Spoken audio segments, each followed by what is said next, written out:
Bismillah. Assalamualaikum warahmatullahi wabarakatuh. Alhamdulillah wa syukrulillah wassalatu wassalamu ala rasulillah. Asyhadu an la ilaha illallah wahdahu la syarikalah wa asyhadu anna Muhammadan abduhu wa rasuluh.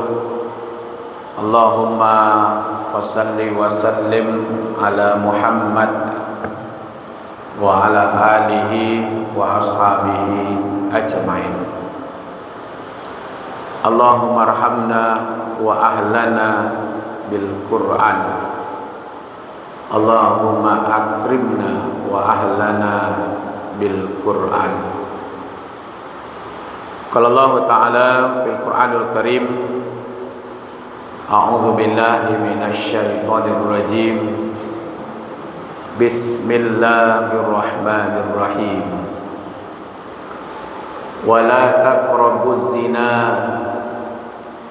innahu kana fahishatan wa sa'a sabila. Shadaqallahul azim. Al-Quran surat Al-Isra, surat yang ke-17 ayat 32. Terjemahannya, berlindung kita kepada Allah dari godaan setan yang terkutuk atas nama Allah yang Maha Pemurah lagi Maha Penyayang. Dan janganlah kamu mendekati zina. Sesungguhnya zina itu adalah suatu perbuatan yang keji dan suatu jalan yang buruk. Maha benar Allah yang Maha Agung. Surat Al-Isra ayat 32. Bapak-bapak, ibu-ibu, jemaah asar Masjid Taqwa Muhammadiyah Sumatera Barat yang kita muliakan, kajian kita dalam rangka mengamalkan surat At-Tahrim ayat yang ke-6. Ya ayyuhalladzina amanu qu anfusakum wa ahlikum nara.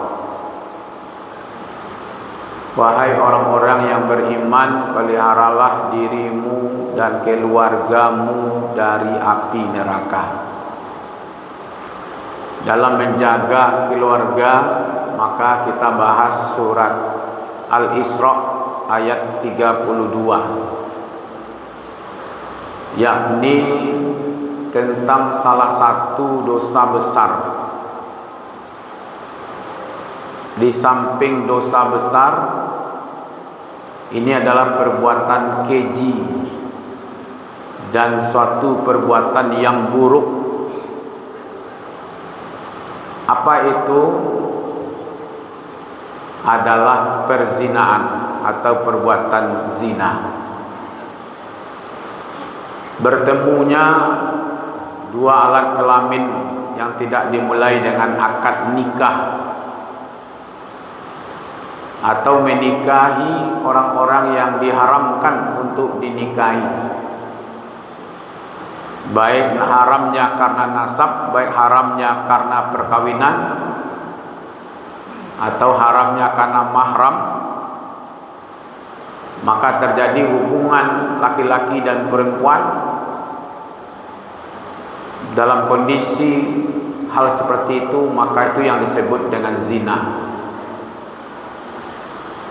Al-Quran memiliki bahasa yang sangat menjaga generasi umat manusia ini, sehingga yang dilarang bukan langsung kepada perzinaannya, tetapi menghampiri saja tidak boleh, mendekati saja tidak boleh. Dengan bahasa wala taqrabuz zina, janganlah kamu dekat-dekati perbuatan zina. Karena sesungguhnya innahu kana fahisyah, perbuatan zina itu adalah perbuatan yang buruk, wasa'a sabila, perbuatan atau jalan yang buruk. Dulu katanya virginity the gift of wedding, keperawanan itu adalah hadiah perkawinan. Sekarang di anak-anak muda kita tidak, the virginity the gift of birthday. Jadi keperawanan itu adalah hadiah ulang tahun, Pak. Ini berita terbaru, Bapak-bapak, Ibu-ibu, hampir 64% terjadi pernikahan didahului oleh hubungan di luar nikah. 64%, Pak. Jadi di negara muslim terbesar ternyata umatnya menganggap remeh masalah perzinahan. Karena kita kadang-kadang begitu juga. Kalau terjadi hamil di luar nikah, dah nikahkan saja, selesai. Seolah-olah perzinahan mereka selesai hanya dengan nikah saja. Bahagia oleh Ustaz, kama kedilataan kapalo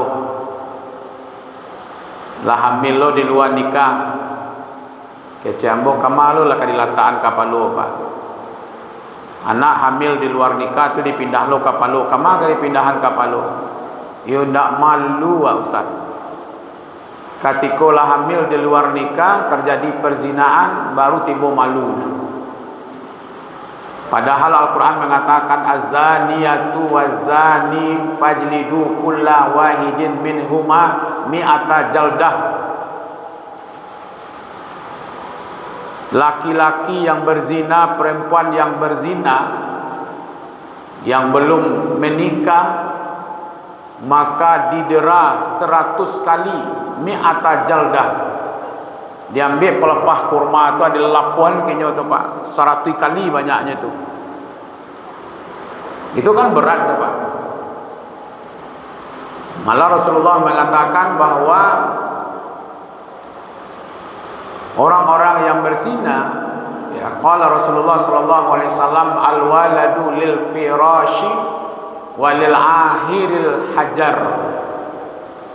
Kata Rasulullah, anak itu dinasabkan kepada pemilik tempat tidur, yaitu laki-laki yang menikahi ibunya.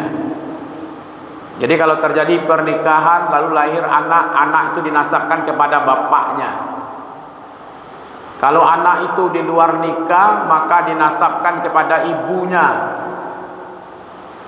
Kalau yang sudah pernah nikah lalu melakukan perbuatan perzinahan maka hukumnya dihukum rajam, dibayar jo batu sampai mati, Pak. Barik hukumannya itu. Malahan kata Allah, walladzina la yad'una ma'allah ilahan akhar wa la yuqtaluna nafsan allati haramallahu illa bil haqq wala yaznuna. Apabila manusia tidak menyembah Tuhan selain daripada Allah, artinya tidak berbuat syirik, dan manusia itu tidak membunuh kecuali yang sesuai dengan yang hak, dan mereka tidak melakukan perbuatan zina. Kalau seandainya mereka melakukan yang tiga itu, ketika dia melakukan perbuatan syirik lalu malah membunuh secara tidak hak dengan cara yang batil, kemudian mereka melakukan perbuatan zina, wa may yaf'al zalika yalqa azama, maka mereka melakukan perbuatan dosa, yudha'af lahu azabu yaumal qiyamah wa yudlut fihi muhana. Mereka melakukan perbuatan dosa yang besar dan diazab dengan azab yang berlipat-lipat, dan mereka kekal di dalam neraka. Apa maksudnya itu, Bapak-bapak, Ibu-ibu?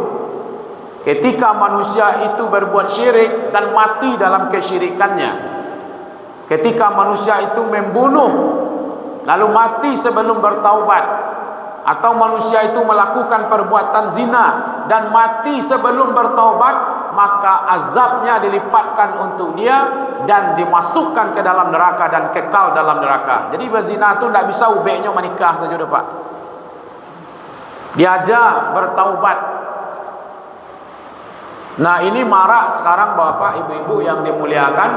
Tuh sampai ke Balando ke orang berzina, coba bayangkan Pak tuh. Kaden hak. Ya kan? Siapa tuh? Ketua KPU kan? Kaden haknya apa berzina, bayangkan Pak tuh. Ya kan? Itu berita di tempo.com gitu. Jadi bapak-bapak, ibu-ibu, ini akibatnya bukan sekarang saja, Pak.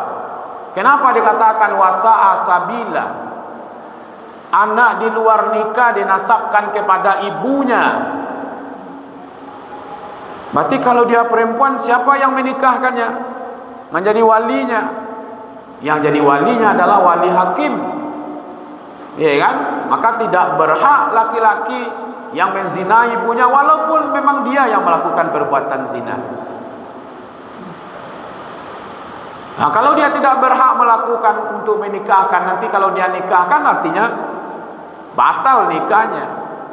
Ya kan? Maka itu bapak-bapak, berat ini sebenarnya. Wazani wazaniya fajliduhuma, hukum mereka. Ada yang lebih menarik terakhir ingin saya sampaikan, surat An-Nur ayat 3, Pak. Az-zani la yankihu illa zaniya au musyrika. Wa zaniya la yankihuhuma illa zani. Laki-laki yang berzina tidak boleh menikah kecuali dengan perempuan yang berzina atau dengan orang musyrik. Perempuan yang berzina tidak boleh menikah kecuali dengan laki-laki yang berzina kecuali dia musyrik. Dan itu haram hukumnya menikah kecuali dengan yang berzina juga. Jadi begitu jelek dan buruknya. Tidak boleh kita menikahkan orang baik-baik dengan pezina kecuali dia bertaubat. Nah, ini penting bapak-bapak, ibu-ibu. Maka diajaklah orang-orang ini yang telah terlanjur melakukan perbuatan zina supaya mereka bertaubat kepada Allah, supaya mereka selesai kehidupannya di dunia. Walaupun orang berdebat tentang bagaimana hukum menikahkan anak yang sudah terlanjur berbuat zina, tapi Imam Syafi'i membolehkan menikah, boleh bergaul dan tidak perlu lagi diulang menikah. Tapi memang dia harus ajar bagaimana bertaubat dari melakukan perbuatan dosa besar. Kita berdoa kepada Allah dan berharap mudah-mudahan generasi-generasi kita pada masa sekarang ini betul-betul kita penjaga, kita pelihara supaya jangan terjebak berbuat zina. Amin ya rabbal alamin. Terima kasih. Mohon maaf wabillahi taufiq hidayah. Wassalamualaikum warahmatullahi wabarakatuh.